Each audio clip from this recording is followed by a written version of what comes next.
नियत में खोट किसकी है? देखिए, नियत की मैं बात नहीं कर रहा हूं, मैं वस्तु स्थिति क्या है उसकी बात करूंगा कि हकीकत में चल क्या रहा है जी। मदरसे में पढ़ाया क्या जा रहा है? जो कुरान की आयतें, अगर आप बच्चे हैं, आपको सुबह शाम 5 बार ये पढ़ाया जा रहा है कि अल्लाह है, सिर्फ अल्लाह, और अल्लाह को न मानने वाला सिर्फ काफिर है, और काफिरों को मारना हर मुसलमान का हक है। अगर 5 बार यही बात बचपन से रटाया जा रहा है तो वो गलत है। और जो आपने कहा ना 400 साल पुराना सिलेबस चला रहे हैं, 4000 साल औरंगजेब के जमाने का सिलेबस चला रहे हैं। अगर किसी भी आप शिक्षा के नाम पे ये कहेंगे कि जिहाद अच्छा है, हर मुसलमान का कर्तव्य है कि वो जिहाद करे, और ये बच्चों को आप पढ़ा रहे हैं, तो ये बंद होना चाहिए। मैं ये बताता हूं कि भारत जैसे देश में मदरसों की जरूरत ही क्या है, क्यों होना चाहिए मदरसा, कोई मुझे ये बताए। अगर आपको क्यों दीन की उस तरह तालीम के देनी है तो जहरीले अपने घर सिलेबस बिठा के पढ़ाए दीजिए, जाएं? किसने रोका है?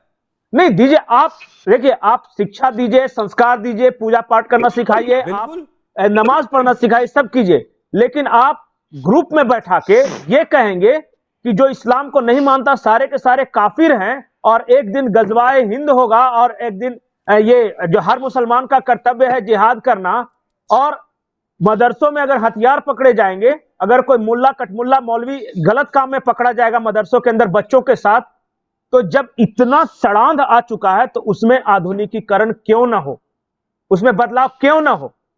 ये 21वीं सदी के भारत में मदरसों की जरूरत क्या है? हम एक सब्जेक्ट के रूप में उसे पढ़ा दें, अगर ठीक है भाई आप अपना संस्कार देना चाहते हैं मुस्लिम।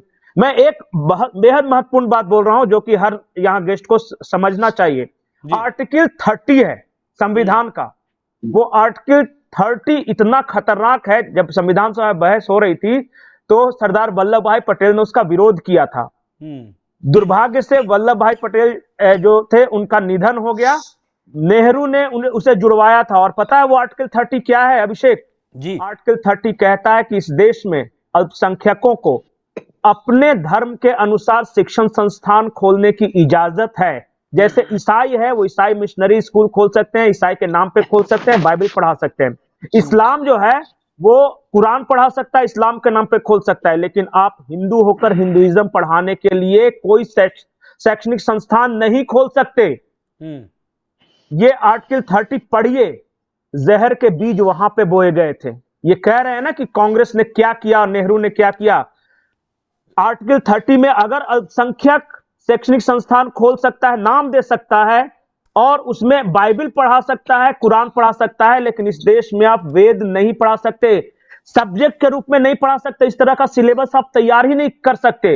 ये है आर्टिकल 30। नहीं विश्वास हो तो एक बार फिर से पढ़िए और तब जवाब दीजिए।